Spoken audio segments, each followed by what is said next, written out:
Hi, my name is Brian, and I'm the High Pop Professor.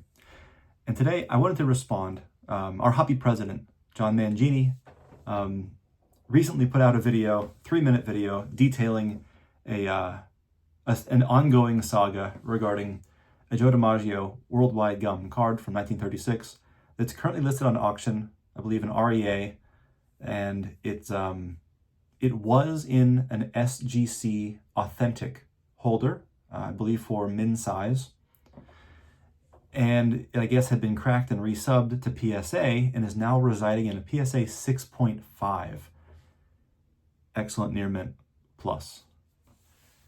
And the card in the SGC authentic sold for, what was it, $22,000, and currently this thing is still going, I guess is close to $120,000, and who knows when it's going to end. So it's $100,000 more because it's sitting in a PSA 6.5.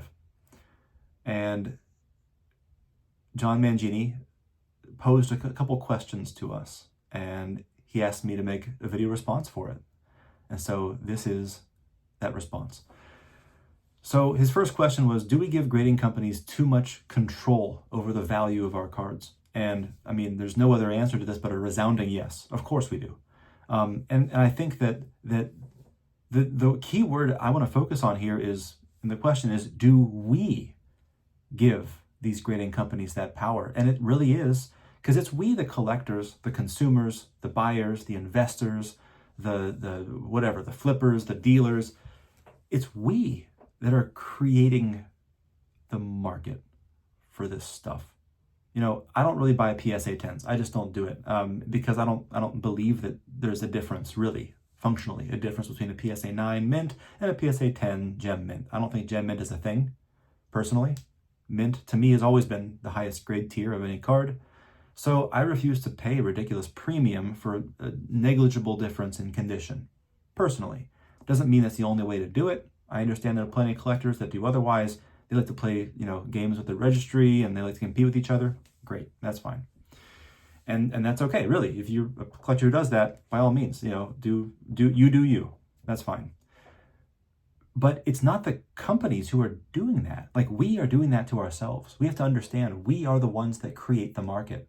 It's because there's a buyer that does it. Just because I'm not willing to shell out money for a certain PSA 10, look, I might turn it down, but there's plenty of others out there who are going to look to see, who are, lining up with their money, just trying to throw it at you to buy your PSA 10s. So, no one's forcing us to pay those prices. No one's forcing us to submit our cards. We can choose not to use them. The problem is that we're kind of held hostage to them, because if you do have a rare card, you do have a big card you would like to move along, for some cards, it almost becomes suspicious to not have it in the slab. And people ask questions, well, why is that slabbed up? Why isn't that graded?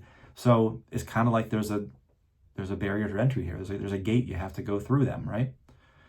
So yeah, it puts everybody in a really tough spot. His second question was, do we put too much faith in these grading companies? And I think the only answer there is another resounding, overwhelming yes. Yes, we do. They're human, which means that humans make mistakes, and humans, they err sometimes.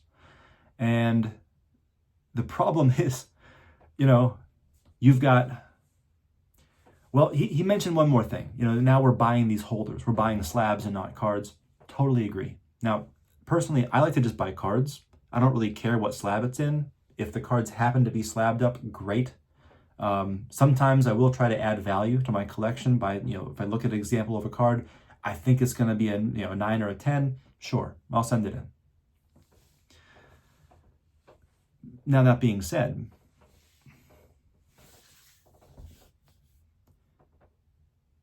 many people do just buy the holders. It's true. And they don't really look at the card much.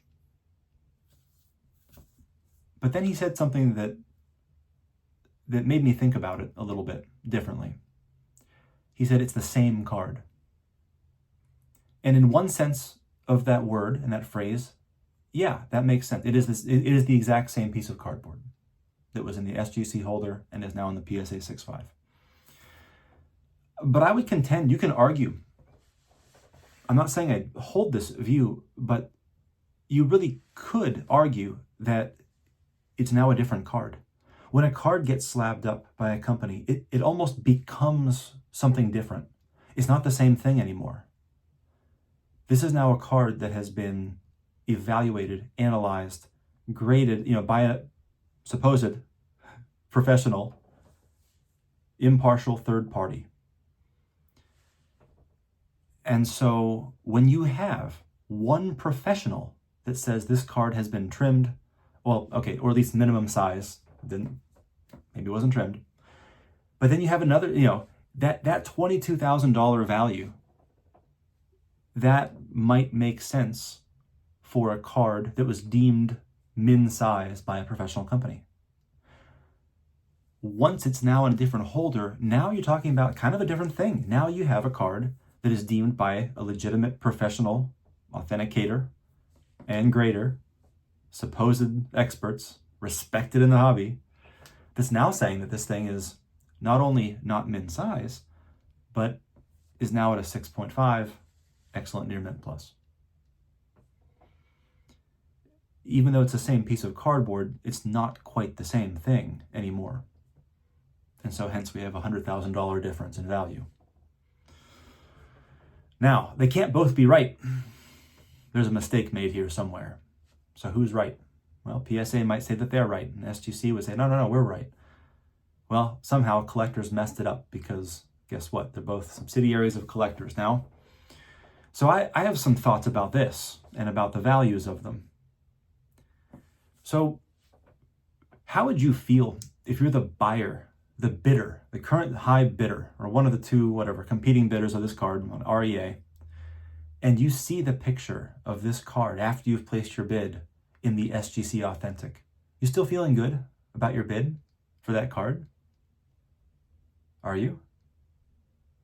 Would you contact REA and have them try to retract your bid? Okay, well, are you gonna, because really one of two things can happen here. You might buy the card for whatever it finishes at, let's say $150,000. And you might have, at the end of the day, spend $150,000 for a $150,000 card. Okay, big purchase. But what happens when you buy that card and then PSA deactivates the cert and now it's back to an authentic? Are you left holding the bag? So, well, this is why we all pay the upcharges, right? For PSA, because PSA's got the guarantee, right? So, PSA should protect the buyer. They're buying a legit PSA slab, aren't they? PSA's got their guarantee. This is why they do that, right? Problem is, PSA is disincentivized to actually uphold that guarantee because, they're kind of in a lose-lose.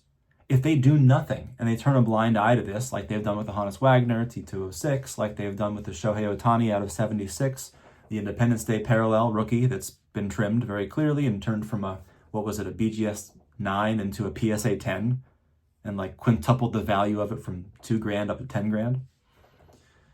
Yeah, they can turn the blind eye all they want, I guess. Just tarnishes their reputation even more than it has been. Of course, if they want to do the right thing, it's going to hurt their bottom line now because now they're going to be out $150K. So that's interesting. So how about gambling in the hobby? You're going to gamble with a card like this? You're going to gamble that PSA is not going to deactivate that cert for you? You feeling lucky? I don't know. I feel like if you're going to play in that size of a sandbox, you'd better become an expert on what you better know what you're doing.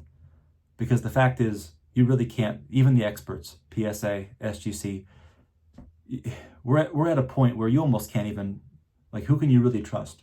You almost have to rely on yourself for this kind of expertise and knowledge. And especially when you're playing in that high of a level of the game, the cost for making mistakes is way too high. So I don't know. How good do we, I guess I would ask the buyer, how good do you feel about that PSA guarantee? Because looking at their track record, I'm not sure I'd feel too good about that. So those are my thoughts. Thanks for listening. Have a great day.